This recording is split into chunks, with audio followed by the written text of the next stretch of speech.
Kizhippallikkara government Nalanda higher secondary സ്കൂളിൽ വൈഭവം 2026 merit day സംഘടിപ്പിച്ചു.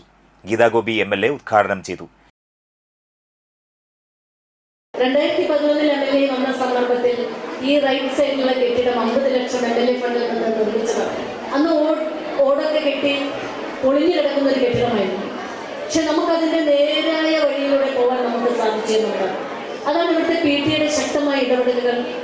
MLA എന്ന നിലയിൽ ആ ശ്രദ്ധ കേന്ദ്രീകരിക്കാൻ അധ്യാപകർ കാണിച്ച ഇച്ഛാശക്തി, ഇതൊക്കെ നളന്ദ സ്കൂളിന്റെ പടികേറി വരുമ്പോൾ എനിക്ക് വളരെ ആനന്ദമാണ്. ഇപ്പോഴും ഞാൻ ആഗ്രഹിക്കുകയാണ്, 1 കോടി കെട്ടിടമാണ് ഈ ഫണ്ട്. ഈ കെട്ടിടം നളന്ദ സ്കൂളിന്റെ പുതിയ കെട്ടിടം കിഫ്ബിയിലൂടെ നമുക്ക് കെട്ടിയതാണ്. ഇന്നലെ മിഞ്ഞാന്നായിട്ട് കോൺക്രീറ്റിംഗ് നടന്നു 2nd ഫ്ലോറിന്റെ. ബാക്കി കാര്യങ്ങൾ വേഗത്തിലാക്കാം MLA എന്നാണ് കരാറുകാരൻ എന്നെ നിർദ്ദേശം നൽകിയത്. എന്തൊക്കെ തന്നെയാലും ജില്ലാ പഞ്ചായത്തിന്റെ വലിയൊരു സഹായം നമ്മുടെ സ്കൂളിൽ കിട്ടുന്നു എന്നുള്ളതാണ്. ഈ നാടിന്റെയും കിഴിപ്പള്ളിക്കര പ്രദേശത്തിന്റെയും ജനങ്ങളുടെയും പൗരാവലിയുടെയും വിദ്യാർത്ഥികളുടെയും നന്മയും അതുപോലെ തന്നെ അവരുടെ ഏറ്റവും നല്ല ഉയർച്ചയും മാത്രമാണ് ഞങ്ങൾ എല്ലാവരും ആഗ്രഹിക്കുന്നത്. അതുകൊണ്ടല്ലേ 19 ലക്ഷം ജില്ലാ പഞ്ചായത്ത് ഇവിടെ അനുവദിച്ചു എന്ന കാര്യം KP സന്ദീപ് ജില്ലാ പഞ്ചായത്ത് അംഗം ഇവിടെ റിപ്പോർട്ട് ചെയ്തത് തന്നെ.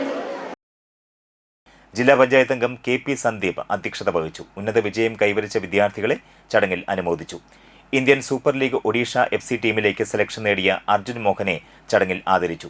ദീർഘകാലത്തെ സേവനത്തിന് ശേഷം HM പ്രൊമോഷൻ നേടി പോകുന്ന ശ്രീകലയെ ചടങ്ങിൽ ആദരിച്ചു. ഹയർ സെക്കൻഡറി പരീക്ഷാ വിഭാഗം retired deputy director KH Sajan മുഖ്യാതിഥിയായി സംബന്ധിച്ചു. Ward member Sajitha Sunilkumar, PTA vice president KS Chandrababu, വികസന സമിതി acting chairman TV Deepu, SMC chairman Shaju CS, MPTA president Sabitha Sainuddin, OSA president Venugopal Kollara, HSS പ്രതിനിധി റെജി രാജൻ, HS പ്രതിനിധി BB Sini, staff secretary Kavitha, principal Sugandhi VR, HM in charge Bindu M എന്നിവർ സംസാരിച്ചു.